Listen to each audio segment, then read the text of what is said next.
네, 성공투자 오후 증시의 정인성입니다. 금요일의 오후장 주주의 세계, 오늘은 주식장 하창봉 고수와 함께하겠습니다. 어서 오세요. 안녕하십니까. 네, 오후장 들어서 시장이 좀 낙폭을 확대하고 있습니다. 트럼프 대통령이 긴급 성명을 통해서 네. 불복 선언에 나서서 이러는 걸까요? 아니면 단기간 급등한 데 따른 차익 실현으로 정말 단순한 쉬어가기인 건가요? 그러니까 지금 앵커님도 불복이라는 표현을 사용했지 않습니까? 불복이란 말은 졌다는 이야기거든요. 근데 아직은 사실은 불복이라는 단어보다는 아직 결정난 건 아닌 것 같습니다. 네. 우리가 습관적으로 불복을 쓴다는 것 자체는 저도 그냥 말을 하다 보면 불복이라는 말을 하는데 네. 그만큼 사실은 지금 현재 개표가 한 4군데 정도 우편 투표가 남은 상태에서 의의 제기라고 할까요? 예, 대세는 기울어진 건 맞긴 맞는데 그러다 보니까 우리가 자연스럽게 이제 불복이라는 이야기를 좀 그러니까요. 사용하게 됩니다. 네. 근데 가장 중요한 거는 오늘장 이제 글로벌 증시가 많이 폭등을 했는데 오늘은 조금 쉬지 않습니까? 하지만 이제 뭐 코스피도 어제 보면 하락 종목이 조금 많아요. 그런데 그건 왜 그러냐면은 가파르게 이제 상승에 따른 자연스러운 차익 매물도 있고 지금 우편 투표 개표가 되지 않은 애틀란타, 네바다, 뭐 캘리포니아 보니까 거의 89%, 99%입니다. 그러면 주말이 되게 되면 예, 거의 이제 우편 투표까지 결론이 나오는 거죠. 네. 지금 한두 표 차이니까 이제 그러고 났을 때 그 이제 불확실성에 대해서 시장이 일정 부분 차익 매물에 노출됐다 보는 게 좋을 것 같고 오늘 이제 특히나 코스피는 괜찮아요. 외국인들이 어제 1조 샀지 않습니까? 오늘도 6천억입니다.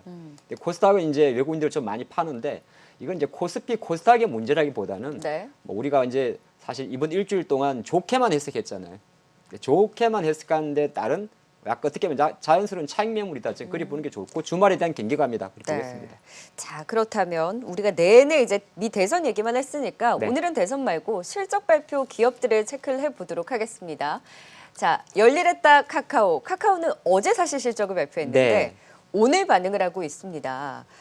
너무 미 대선만 신경 썼어요. 그리고 시장 영향도 있었고 오늘은 이제 호실적을 여실히 반영하고 있는데 4분기도 좋다면서요.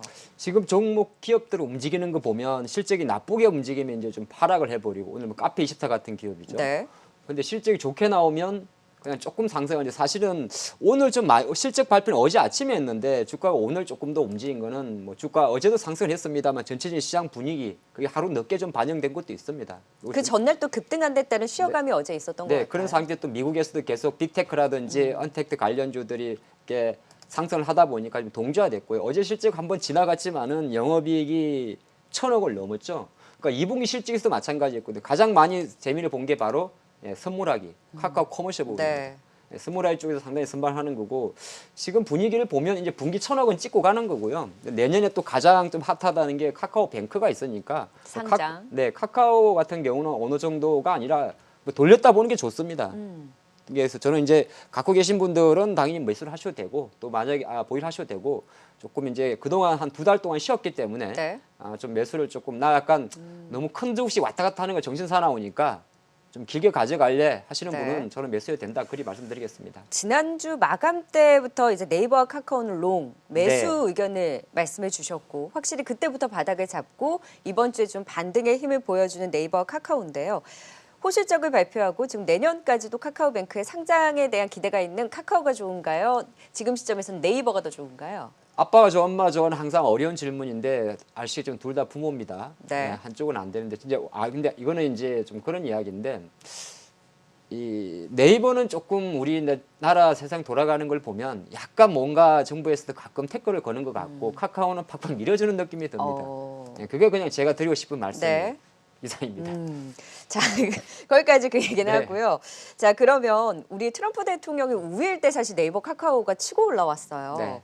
그런데 지금 바이든 후보의 우세라고 하더라도 미국 기술주들이 견조하다면 네이버 카카오는 뭐 트럼프 우세, 바이든 우세 상관없이 갈 수 있나요? 그러니까 가장 미국 증시 폭등할 때 이제 아주 가장 이해 안 된 부분 저도 그냥 좋은 것만 받아들여야 됐는데 빅테크 관련주의 급등이었죠. 네. 아니 분명히 바이든은 여기다 제재를 가한다 그랬는데 반독점 규제든 예, 법인세 반독점 규제. 인상이든. 근데 시장은 네. 이제 힘없는 바이든이지 않느냐. 그렇기 때문에 빅테크 관련주의 강력한 규제는 어렵지 않겠느냐. 그렇게 급등했거든요. 네. 그런 관점에서 증시가 사실 미국 증시도 이번 주 많이 올랐습니다만은 다음 주도 이번 주 같은 속도로 오르지 못할 수도 있잖아요. 그러면 어떤 현상이 생기냐 하면은 예를 들어서 뭐 달러 약세로 이루어진 뭐 에너지라든지 산업재라든지 이런 거는 어느 정도 정상 궤도로 가는데 너무 가파르게 달렸던 픽테크 관련주는 약간의 숨고리가 있을 것 같습니다. 그런 관점에서 오늘 아마 그 이면에서 오늘 코스닥이라든지 일부 IT 종목들이 좀 쉬었다 그리 보거든요. 네. 그 관점을 좀 보시는 게 좋을 것 같습니다. 네. 그래서 일단 네이버와 카카오는 중장기적인 관점으로 여전히 바이앤홀드로 네. 상승 기조 이제 바닥을 잡고 반등의 흐름으로 지켜볼 수 있겠다. 2달 동안 쉬었으니까 이제는 조금 숨통을 트이면서 우상향에 대한 진단을 주셨고요. 어제도 장 마감 이후에 스튜디오 드래곤의 실적이 발표되지 않았습니까? 네. 호실적을 발표하고 오늘 오름세를 보이고 있는데 그렇게 컨텐츠주 보자 할 때 스튜디오 드래곤 이야기 많이 했었는데 8만 원에서 나오질 못해요. 그 컨텐츠주 보자고 하셨던 분들이 안 움직이니까 말씀 쏙 들어가셨더라고요. 이제 실적 나오고 좀 봅니까? 일단 가격적으로 우리 기술적으로 별로 아직 안 좋은 자리에 있습니다. 그러니까 스튜디오 드래곤은 어제 실적은 한 190억 정도 나왔죠. 거의 뭐 서프라이즈로 제가 알고 있는데 컨센서스보다 잘 나왔는데 이게 주가 위치 차이에서 지금 카카오랑 조금 다릅니다. 바닥권에서 실적 발표를 했기 때문에 이제 바닥의 탈출 신호 정도 보는 거죠. 그리고 네. 이게 스튜디오 드래곤 보면은 항상 넷플릭스랑 같이 연동을 할 수밖에 없는데 넷플릭스가 사실은 향후 가이던스를 부정적으로 보면서 폭락을 했지 않습니까? 그래서 타 섹터 대비해서 조금 약합니다. 중국형 OTT가 근데 네. 판매가 좋대요. 판매도 조금 내용은 나쁘지가 않은데 주가 관점에서는 이게 조금 우리가 말하는 성장주 관점에서는 전기차라든지 수소차라든지 이런 것보다는 조금 뒤처지는 경향이 있어요. 매력이 조금 부족한가요? 네, 그렇죠. 근데 상대적 매력이 조금 부족한 것이 조금 아쉬운 모습인데 뭐 크게 보면 나쁘다 좋다로 말할 것 같지는 않습니다만 제가 볼 때는 장기적 그림에서는 회사는 사실 계속 좋은 이야기를 해요. 네. 그러니까 다음 주 수요일 기준으로 네이버와 1,500억 정도 주식 수합도 합니다. 그래서 네. 서로 네이버와의 컨텐츠 공유도 하면서 회사가 벌여들이는 비즈니스 자체는 상당히 다양한데 주가 관점에서는 실적 잘 나왔고 다음 주에 네이버와 지분 교환한다고 해서 주가가 날아갈 것 같지는 않습니다. 그래서 약간 무거운 주식의 상황인데 지금도 제가 볼 때는 컨텐츠 관련주들이 의외로 시장 대비해서 언더퍼폼하고 있다 이렇게 보면서 투자의 어떤 그 뭐라고 할까요? 비중 레벨로 봤을 때는 그냥 뭐 저는 중간중간 정도 말씀드리겠습니다. 보유하고 계신 분들은 그냥 들고 가세요? 답답하시죠. 왜냐하면 시장이 지금 일주일 만에 뭐 한 100포인트 올랐는데 네. 근데 그거는 조금 더 인고의 시간이 좀 필요할 것 같습니다. CJENM도 괜찮은 실적이 나왔는데 2%나 빠져요. 4분기 실적 전망도 좋던데 스튜디오 드래곤 CJENM 보면 내용은 좋은데 네. 주가가 무겁게 정말 안 가는 것 같아요. 산업 특성이 갖고 있는 그러니까 엔터 미디어 산업이 갖고 있는 게 단점이 뭐냐면은 폭발적인 성장성에 대한 밸류를 어느 정도 줄 거냐는 겁니다. 그러니까 고만고만한 건 아닌데 예를 들어서 음식료라든지 기타 뭐 철광이라든지 이런 거 고만고만한 건 아닌데 네. 이 미디어 산업이 갖고 있는 단점 자체가 지속 성장 가능한가에 대한 경기적인 흐름이 좀 크거든요.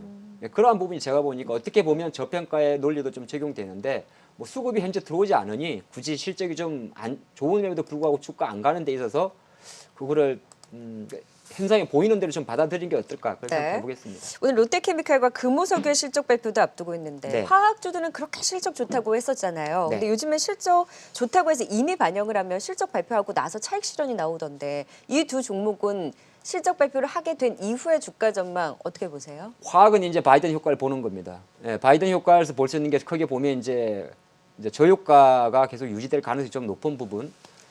왜냐하면 이제 셰일 쪽에 많이 지원 만약에 정말 이제 주말 다음 주에 결정이 났다 했을 경우는 이제 뭐 트럼프만큼 셰일 쪽을 지원하는 건 어렵지 않겠습니까? 그러면 결정적으로 유가 같은 경우는 어느 정도 계속 좀 가돌해 가는 거고 화학은 또 하나가 이제 실적인데 오늘 발표 안 했습니다. 롯데하고 금호가 제가 오늘로 알고 네, 있는데 실적 발표 예정입니다. 네, 롯데는 보면 이제 또 신사업 쪽에서는 원래 본업 뭐 에틸렌 쪽은 잘 하는 거고 또 2차 전지 쪽도 하지 않습니까? 네. 양극박이죠. 알루미늄을 재서 그 신사업적으로 좀 늘리는 면도 좀 있고. 굳이 그 부분은 반영을 하고 있진 않잖아요. 근데 모멘텀은 이제 계속 모든 지금 포스코도 마찬가지고 롯데도 마찬가지고 대한유화도 마찬가지고 기존의 전통 인프라 업체들이 새로운 신사 사업에 대한 어떤 발을 조금씩 넓혀가고 있습니다. 그 네. 부분이 저는 되게 고무적이라고 봐요. 그리고 화학업황 자체가 정유업황이라든지 타업황이 비해가지고 상당히 개선된 효과가 있습니다. 그 왜 개선되냐면 결정적 이유는 차이나 때문에 그렇습니다.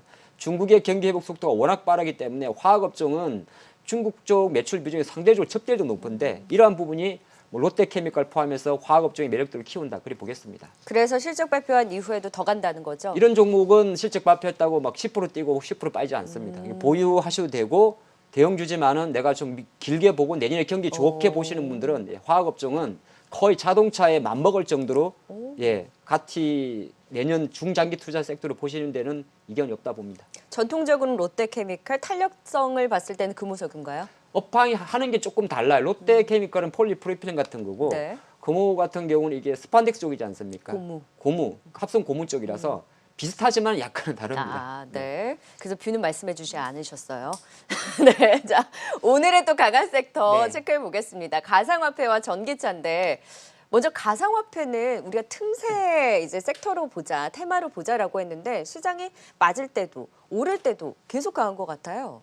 이게 유동성의 힘이라는 거죠. 근데 어떻게 보면 가상화폐가 지금 우리가 대표적인 가상화폐 비트코인을 보통 말씀드리면 지금 1,700만 원 찍었나요? 네, 1,700만. 예, 뭐 많이 이제 또 원화가 많이 내려갔으니까 오히려 옛날 원화만 나쁘지 않았다면 2천만 원 찍었다 보는 것도 네. 나쁘지 않겠군요. 우리가 원화로 이야기하다 보니까 그런 건데 약 달러의 절대적인 지금 슈팅이 나온 게 바로 가상화폐를 보고 있습니다. 그러니까 가상화폐라는 게 보면 상승할 땐 여러 가지 이슈가 있어요. 페이팔 이슈도 있었고 예. 디지털 화폐 근데 디지털 화폐하고 이야기도 가상화폐는 조금은 다르긴 다릅니다. 예, 디지털 화폐는 아시겠지만 정부 주도에서 만드는 걸 디지털 화폐라고 하고 가상화폐는 이제 말 그대로 버추얼이라는 표현을 사용하는 것만큼 실체가 없는 어떻게 보면 그런 내용, 우리 두 개 다 조금 내용은 다릅니다만. 네. 근데 중요한 거는 지금 가상화폐 큰 쏠림도 제가 보니까 바이든 쪽으로 조금 우세가 기울면서 달러의 급격한 변동성이 왔지 않습니까? 그러한 부분에서 이제 그러니까 다 돈이 갈 수 있는 모든 곳에 베팅을 했기 때문에 좀 상승을 하지 않나 볼 수 있고 가상화폐 앞으로 어떻게 되겠습니까라는 걸 분석하는 건 조금 무리가 있을 것 같고 통상적으로는 사실 가상화폐 시세는 주식시장과는 약간 반대로 움직이는 것도 있었습니다. 일정 부분 안전자산의 성격도 있었기 때문에 네. 근데 지금은 같이 움직이지 않습니까? 이번 주 같은 네. 경우는. 근데 이 동행성에 대해서는 조금 의문이 있습니다. 아, 그래서 단기 트레이딩 관점으로 단기 선수의 트레이딩으로 영역. 보시면 좋을 것 같고 네. 이제 국내에 상장돼 있는 무슨 창투사라든지 비덴트라든지 가상화폐 관련주들은 그냥 뭐 한국 주식 보시지 마시고 요 가상화폐 보시면서 하시기 때문에 네. 제가 굳이 뭐 사라 마라 할 건 아닌 것 같습니다. 저희 또 마감 때 최창현 대표님 나오시니까 네. 가상화폐 테마 요즘 전문가시거든요. 아. 그때 또 자세한 이야기 네. 나눠볼게요. 일단은 예측 불가고 오히려 가상화폐 시세에 연동해서 조금 더 움직일지 여부는 선수의 영역으로 지켜봐야 된다. 전기차는 다른 오늘 업종군들은 다 차익 실현이 나오는데 LG화학과 그래도 일부 종목들은 계속 시세를 유지하고 있더라고요. LG화학 오늘 왜 이렇게 강한가요? LG화학도 눈에 들게 70만 원 돌파도 눈에 띕니다만 SDI가 50만 원 임박이라는 거죠. 그러니까 지금 두 우리나라의 쌍두마차가 이달 접어들어서 폭발적인 상승을 보여주고 있습니다. 폭발적인 네. 상승을 보여주고 있는데 보통 테슬라의 주가는 지금 주당 435불 정도에서 멈칫하고 있는데 최근 열흘 동안에 어떤 일이 생겼느냐. 중국판 테슬라 작은 회사 세 개의 기업이 있는데 폭등했습니다. 그러면 40~50% 뛰어버렸어요. 이게 뭐냐 하면 중국 회사 중에서 리오, 샤오펑, 리오토 이런 전기차 회사인데 중국에는 크게 5개의 전기차 회사가 있습니다. 우리가 말고 있는 세계 최대 전기차 회사 BYD 그리고 이제 이 지금 말한 거는 이제 미국에 상장돼 있는 작은 전기차 회사들 리오, 샤오펑, 리오토 제가 작단 표현을 했는데 틀린 표현입니다. 현대차보다 더 많이 만듭니다. 예, 많이 물론 이거 리오에서 만드는 전기차는 비싸요. 1억이 넘는 SUV인데 제가 볼 때는 일단 미국에 상장돼 있는 중국차 전기차 3인방의 주가 폭등이 지금 상당히 전기차 부분 전체 메가 트렌드에 대해서 큰 힘을 실어준 거죠. 여기에 플러스 알파 바이든 쪽으로 우세로 가다 보니까 아무래도 친환경차의 부분이 좀 가미됩니다. 우리가 보통 전기차는 트럼프의 인프라를 생각하고 있었는데 근데 이거를 조금 넓혀보면 바이든의 어떤 뭐 탄소 배출권, 친환경 그게 수소, 태양, 풍력만 이야기했지 네. 결정적으로는 전기차도 똑같은 거거든요. 그런 관점이 좀 됐고 제가 결정적인 트리거가 된 거는 뭐냐 하면은 바로 월요일 날 있었습니다. 다 아실 것 같은데 11월 6일 날 중국 국무원에서 2035년 신에너지 차량 사는 발전 계획을 발표했는데 네. 여기서 중국이 딱 선포한 게 있습니다. 2035년까지 2036년부터는 내연기관으로 만들어진 차는 내 눈에 보이게 하지 마. 이게 사실 결정타였습니다. 퇴출하겠다. 네. 네. 그렇게 볼 수 있습니다. 그래서 그 모멘텀으로 이제 전기차 관련주들도 정말 이제 오래 쉬었었는데 네. 이제 바닥을 잡고 올라서고 있습니다. 대장 LG화학, 삼성 SDI를 필두로 해서 이제 중소형주들 안에서도 바닥을 잡고 올라서는 흐름을 보이고 있는데요. 그래서 오늘의 종목픽 마감 때는 5G에서 꼽아주셨고 네. 오늘은 전기 친환경차에서 꼽아주셨다고요. 양다리를 걸치고 싶습니다. 그래서 상하 프론테크인데요. 왜 제가 양다리 걸치는지 먼저 말씀드리겠습니다. 이 회사에서 만드는 그 가스켓이라는 게 있는데 이 가스켓이 삼성 SDI랑 2차 전지에도 들어가고 현대 모비스를 주축으로 한 수소차에도 들어갑니다. 그래서 두 가지를 다 걸친 거예요. 자, 전기차 같은 경우는 지금 보면 LG화학과 삼성 SDI가 국내 관련주 중에서는 투탑으로 달리지 않습니까? 그래서 제가 지난주까지는 그래도 SDI 비중이 조금 높은 기업들을 같이 보십시다 했는데 뭐 지금도 사실 뭐 크게 변함이 없습니다. LG화학의 주가가 급등하는 것도 상당히 좋은 이야기인데 편가르기는 아닙니다만은 중요한 거는 투트랙의 배터리 업체들이 급등하기 때문에 전기차 관련주 보셔야 될 것 같고, 근데 갑자기 왜 상하프론테크라는 기업을 보면서 양다리란 표현을 사용했냐면은 네. 이 회사는 사실 여러분들 많이 아시겠습니다만은 그 오너분이 워낙 호기심이 많으셔가지고 별의별 걸 다 만드시는 분입니다. 이 여러 회사는. 분야를 다 하고 있죠. 그런데 제일 잘한 게 2014년에 상하기원이라는 비상장 회사를 인수했는데 그 상하기원이 지금의 상하프론테크를 전기차 테마로 만든 결정적인 트리거가 되게 됩니다. 거기서 나오는 게 바로 가스킷이라는 거거든요. 그래서 실제적으로 이거는 2차 전지 관련주 쪽으로 들어가게 되고, 또 하나가 수소차 만들게 되면 수소차에 수소 탱크도 있겠지만은 수소 전지 스택이라는 게 있는데 이 수소 전지 스택은 현대 모비스가 주력이 됩니다. 네. 여기서 전지 묘두를 만들게 되고 분리판을 현대 제철이 만들고 이 분리판을 딱 잡아주는 게 분리막인데 이걸 상하프론테크가 공급을 하게 됩니다. 근데 현대차가 지금 전 세계에서 제일 잘하는 거 하나 있습니다.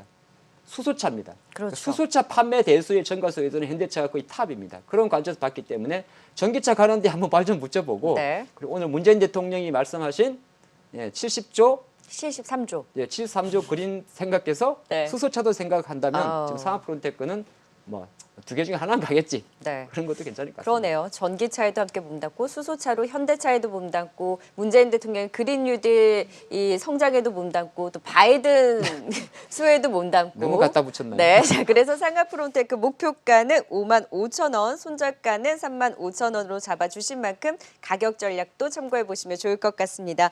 지금까지 주주의 세계 주식창 하창봉 고수와 도움 말씀 들어봤습니다. 고맙습니다.